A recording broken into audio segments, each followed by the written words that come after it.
The package was waiting behind the dumpster. Brown paper, no label, no address, just sitting there like a bomb waiting to go off. Betha knew she shouldn't touch it. Every instinct screamed at her to walk away, to call someone, to do anything except what she was about to do. But curiosity and anger, they make dangerous partners. Inside the box were photographs, dozens of them. Her restaurant, her apartment, her walking through the market.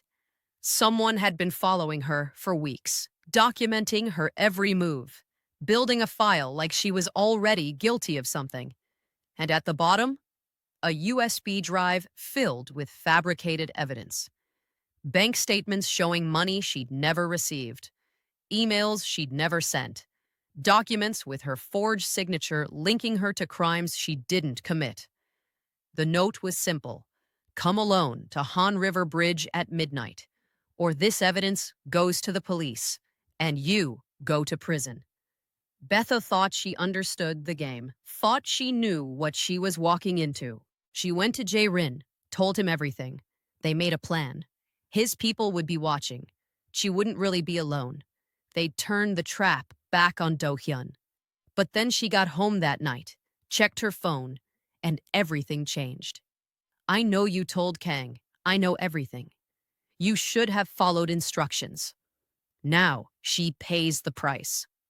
The photograph showed Jia, her 19-year-old waitress, the girl who brought her coffee and worried about her like family, walking home alone, unaware that someone was following her in the darkness. The next message made Betha's hands shake. Han River Bridge, midnight. Bring Kang Jae-rin or she dies. Simple. One innocent girl, 24 hours, and a choice that would destroy someone no matter what, Betha decided. This is how a chef from Lagos became a pawn in a gangster's revenge. This is how everything Betha built started to burn. My love, welcome back to Afro-Korean storytelling. If you're just joining us, you've walked into the middle of Betha's nightmare, and it's about to get darker. Hit that like and subscribe button so you don't miss what happens next. Morning came too quickly, dragging Betha from sleep that had been more like drowning than rest. She dreamed of fire. Not the warehouse explosion, but something older, deeper. The kitchen fire from her childhood in Lagos that had scarred her left forearm and taught her that heat showed no mercy to the careless. In the dream, the flames had faces, and they all looked like Do-hyun, smiling as they consumed everything she'd ever built. Betha showered in water that never quite got hot enough, the building's ancient heating system wheezing its inadequate best. She dressed in layers against the cold, choosing her most worn jeans and a sweater that had seen better years. Today, she needed to look like herself, unremarkable, a woman going to work at her small restaurant like nothing in her world had shifted.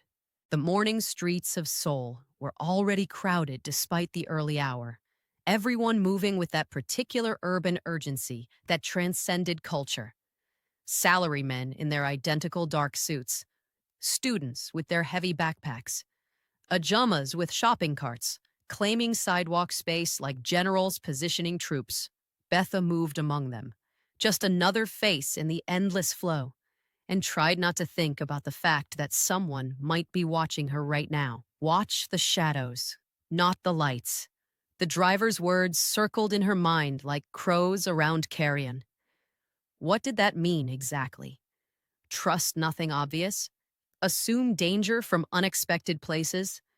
Or was it simpler? Look for what's hidden rather than what's displayed. Easy Table came into view, its hand-painted sign cheerful against the gray morning. From the outside, nothing looked different. No broken windows, no signs of forced entry, no police tape marking it as a crime scene. Just her restaurant, waiting for her like it always did.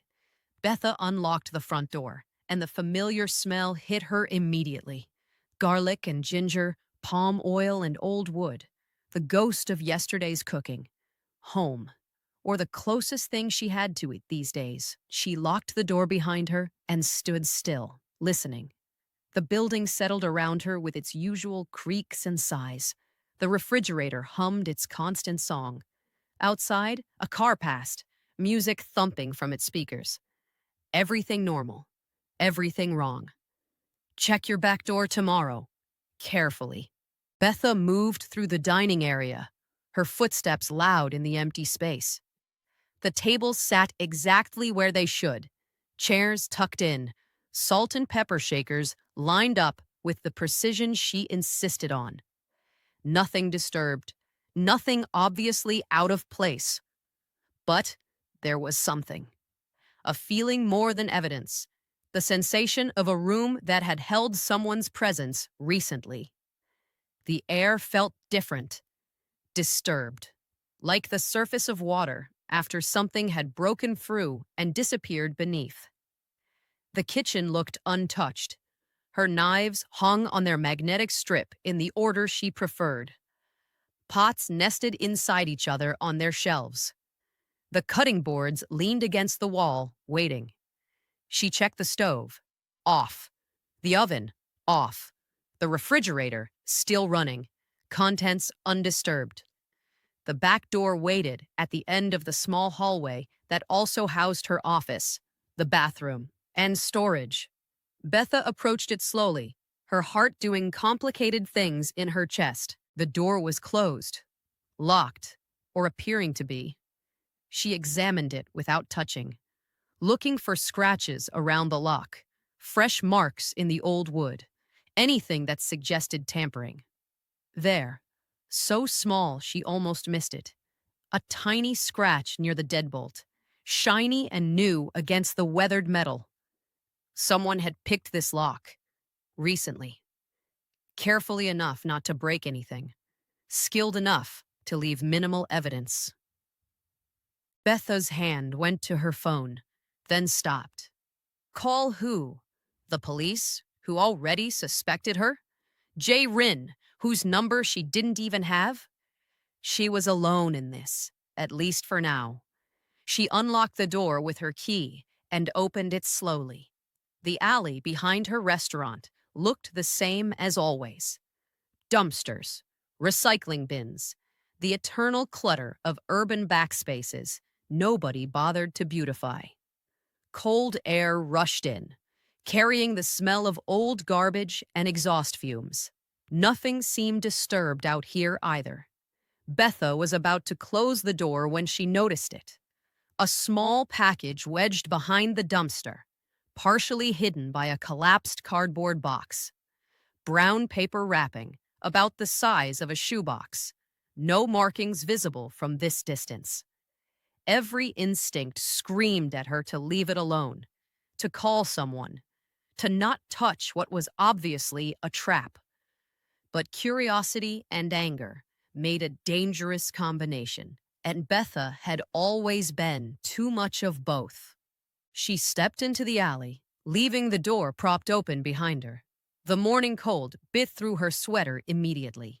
Her breath came out in clouds that dissipated almost instantly. The package sat innocently behind the dumpster, waiting. Betha circled around, approaching from an angle, as if that somehow made it safer. Up close, she could see it was wrapped in plain brown paper, sealed with clear tape. No address, no label. Nothing to indicate what it contained or who had left it. She should not touch this. She knew she should not touch this. Betha picked it up. The weight surprised her. Heavier than expected, solid, with something shifting slightly inside. She carried it back into her restaurant, setting it on the prep counter, under the bright kitchen lights, where she could examine it properly. The paper tore easily under her fingers. Inside was indeed a shoebox, old and battered, the kind that had held cheap sneakers once upon a time. Betha lifted the lid. Photographs, dozens of them, scattered inside like accusation made physical. Her hands shook as she picked up the first one. It showed her restaurant, taken from across the street, probably at night, given the darkness beyond the window's light. Nothing incriminating about that. Anyone could photograph a business from public space. The second photo showed her leaving her apartment building. Morning, judging by the light. She was carrying her grocery bags, heading to the market probably. Innocent. Except someone had been watching her closely enough to capture that moment. The third photo made her stomach drop. Her and Jae Rin, standing on the street outside E's table last night. The angle suggested it was taken from a vehicle, maybe the very car that had delivered her home. The image was grainy, but clear enough. Her face visible, his profile sharp, the bodyguards flanking them. Anyone looking at this would know she'd met with him, would ask questions she couldn't safely answer. Betha's fingers moved faster through the stack. More photos of her restaurant, her apartment, her walking through the market. Someone had been following her for days, maybe weeks, documenting her movements with methodical precision, building a file, creating evidence. At the bottom of the box, beneath all the photographs, was a USB drive and a note written in Korean. Betha's language skills were serviceable, but not perfect. She had to read it 3 times to be sure she understood. You should have stayed in your kitchen, where you belonged. Now you're in a game you can't win. The police already suspect you. This USB contains proof of your guilt. I'll deliver it to them in 3 days, unless you do exactly what I say. Go to Han River Bridge tomorrow at midnight. Come alone. Tell no one. If I see anyone with you, if I suspect you've involved Kang Jae-rin or anyone else, this evidence goes to the police and you go to prison. Simple. No signature. No indication of who had written it, though Betha could guess. Do-hyun. Had to be. Unless there were more people involved than she'd realized. More layers to this trap than Jae-rin had uncovered. Her hands were still shaking. She set the note down and stared at the USB drive like it was a live snake. What was on there? What proof had they fabricated? And how was she supposed to respond to this threat, when responding at all felt like stepping into quicksand? The front door rattled. Keys in the lock. Betha's heart stopped.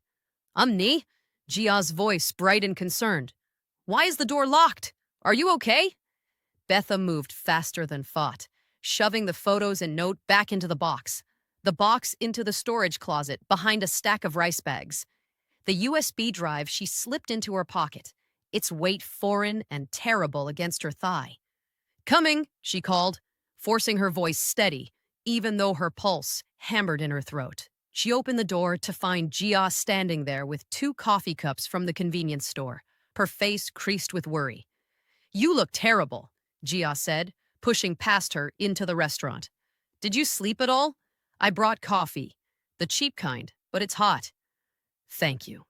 Betha took the offered cup, wrapping her cold fingers around it. The warmth helped, a little. I didn't sleep much. The explosion, the police questions, it's been a lot. I know. Everyone's talking about it. The ajusi at the market asked if you were okay, said he saw you get taken to the police station. Jia set her bag down and started pulling off her coat. What did they want? Do they know what caused the fire?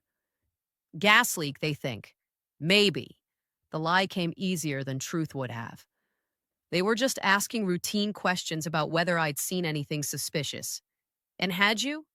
Betha thought about Do-hyun sitting at table 2, asking his careful questions while planning her destruction. No, nothing. Jia didn't look convinced, but she didn't push. Instead, she moved into the kitchen and started her usual opening routine, checking supplies, organizing the prep station, filling containers with the day's mise en place. The familiar motions were soothing to watch, a reminder that some things remained constant even when the world tilted sideways. They worked in companionable silence for a while, Betha chopping vegetables while Gia prepared the rice cookers. The rhythm of it helped calm Betha's racing thoughts. Cooking had always been meditation for her, the one place where her hands knew what to do, even when her mind was chaos. Ani, Gia said eventually, her tone careful. Can I ask you something? Of course. That man who came last night, the expensive one with the bodyguards, who was he? Betha's knife paused mid-chop. Why do you ask? Because Mrs. Kim from the flower shop next door said she saw you get into his car. Said he looked like trouble, the dangerous kind. Gia turned to face her fully. You're not in trouble, are you?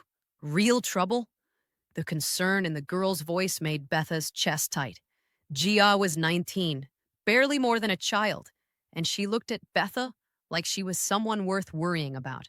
Like family, almost. I'm handling it, Betha said, which wasn't an answer, but was the best she could offer. That's not the same as being safe. I know. They looked at each other across the kitchen, and Betha saw the exact moment Gia decided not to push further. The girl was young, but not stupid. She knew when to leave things alone, when pushing would only make walls go up higher. Okay, Gia said finally, but if you need help, I'll ask. I promise. Another lie, added to the growing pile. Betha was collecting them, like debts she'd eventually have to pay.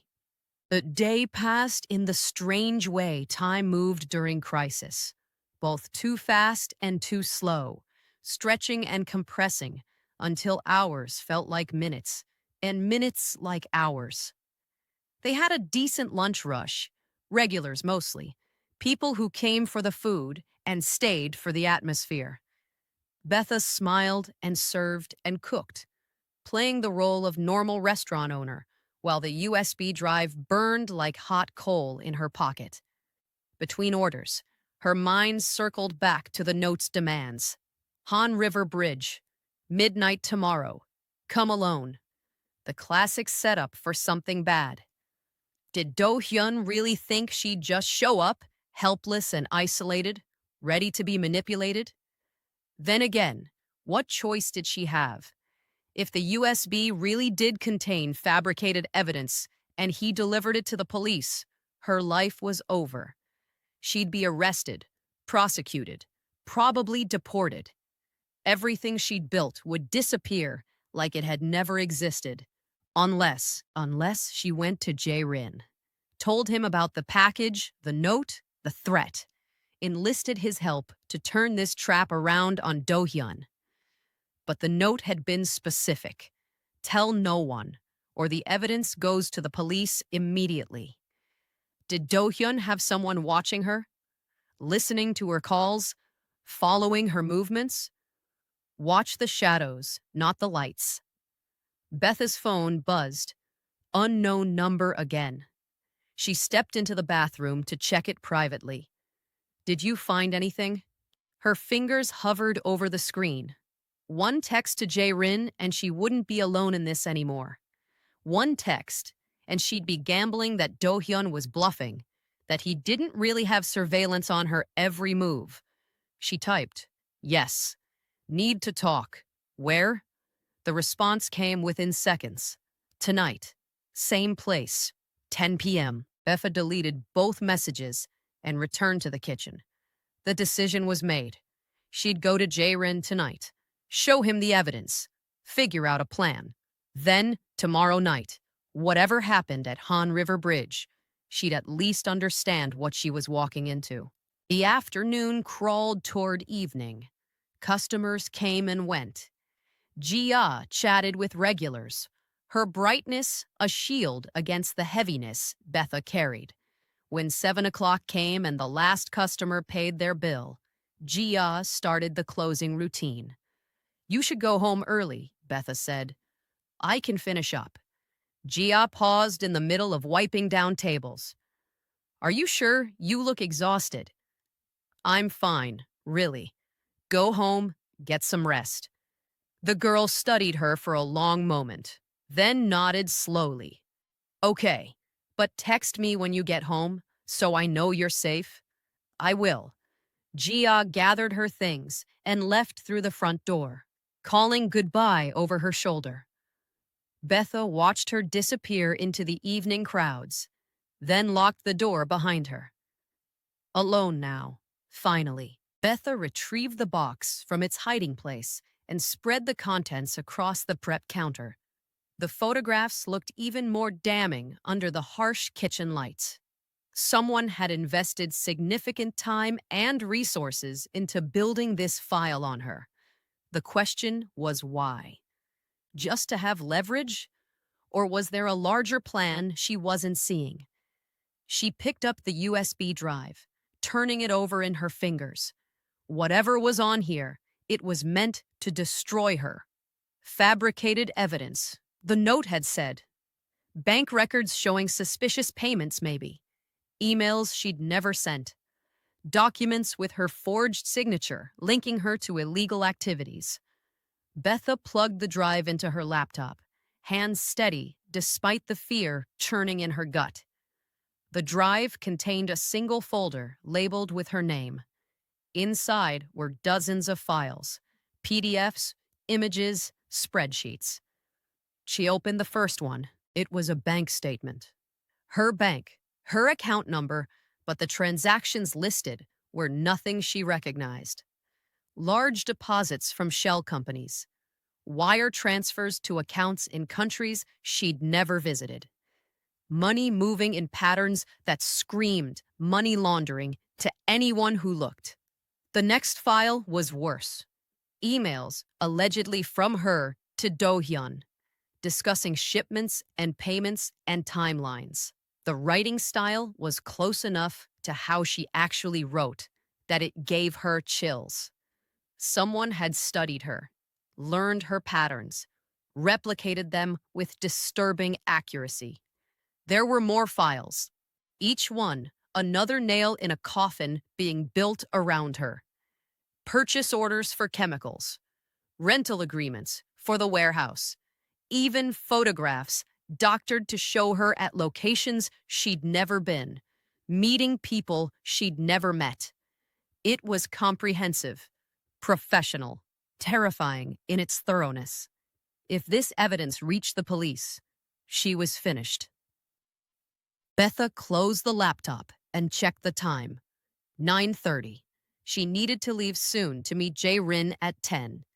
She packed everything back into the shoebox, but kept the USB drive separate, tucked safely in her pocket where she could feel its constant weight. The walk to the parking garage took 40 minutes through evening streets that had turned cold enough to make her face ache. Seoul at night was a different creature than Seoul by day. Neon instead of gray, loud instead of purposeful. All the secret life of the city spilling out into bars and noraebang and late-night restaurants. Betha descended into the garage, found the elevator, used the card Jae-rin had given her to access the unmarked floor. The corridor was empty, but light spilled from under his office door. She knocked. "Come in," his voice called. Jae-rin sat behind his desk, papers spread before him, looking tired in a way that made him seem almost human. He glanced up as she entered, and something in his expression shifted when he saw her face. "What happened?" he asked, standing. Betha pulled the USB drive from her pocket and set it on his desk like evidence in a trial. "Do-hyun left me a present." She explained everything: the package behind the dumpster, the photographs, the note, the fabricated evidence on the drive. Jae-rin listened without interrupting, his face growing harder with each detail. When she finished, he picked up the USB drive and plugged it into his own computer. Silence filled the room as he reviewed the files, his jaw tightening incrementally with each document opened. "This is sophisticated," he finally said. "Professional-level forgery. Do-hyun either has help or has skills I didn't know about." "Can you prove it's fake?" "Probably. Given time and resources, but time is what we don't have. He closed the laptop and leaned back in his chair. He's demanding you meet him tomorrow night. Han River Bridge, midnight, alone. Obviously a trap. Obviously. But if I don't go, he sends this to the police. And if you do go, he probably kills you or uses you as leverage against me. Or both. Jae-rin stood and moved to the window, though it looked out only on concrete walls. He's backing you into a corner where every option is bad. So what do I do? He was quiet for a long time, thinking. Bethel watched his reflection in the dark window, saw the calculation happening behind his eyes. You go to the meeting, he finally said. But not alone. Not really. My people will be there, hidden, watching. If Do-hyun tries anything, they'll intervene. The note said, if he suspects I've told anyone. He's bluffing. He can't be watching you every moment. He doesn't have the resources. And even if he did, my people are better. We'll make sure he never knows they're there. You're certain? No, Jae-rin admitted, turning to face her. I'm not certain of anything, except that doing nothing guarantees you lose. At least this way, we control some of the variables. It wasn't reassuring, but it was honest. Betha appreciated honesty more than comfort right now. Okay, she said. Tomorrow night, Han River Bridge. Jae-rin moved closer, his expression serious. Miss Eze, Betha, I need you to understand something. Do-hyun is not just angry or greedy. He's dangerous, genuinely dangerous. People have died because they underestimated him. I'm not underestimating him. Good, because neither am I. Which means tomorrow night, you follow my instructions exactly. If my people tell you to run, you run. If they tell you to get down, you get down. No questions, no hesitation. Can you do that? Betha met his eyes and saw actual concern there, not just strategic interest. He cared about her safety, at least enough that her death would bother him beyond the inconvenience it would cause his investigation. I can do that, she said. They stood there for a moment, two people from completely different worlds, brought together by someone else's revenge. Outside this office, their lives shared no common ground. But in here, in this moment, they were allies. Maybe even something like friends. My driver will take you home, Jae-rin said. Tomorrow, operate normally. Do nothing that would suggest you're planning anything. Can your waitress handle the restaurant alone tomorrow night? Yes.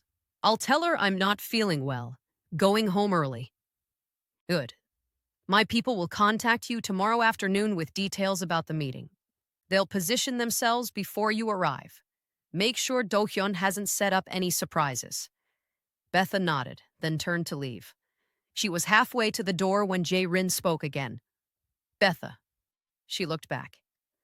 Do-hyun chose you because he thought you were weak, isolated, easy to destroy. He paused, and something like respect flickered across his face. I think he chose wrong. The words settled around her like armor, thin but real. So do I. The drive home passed in silence.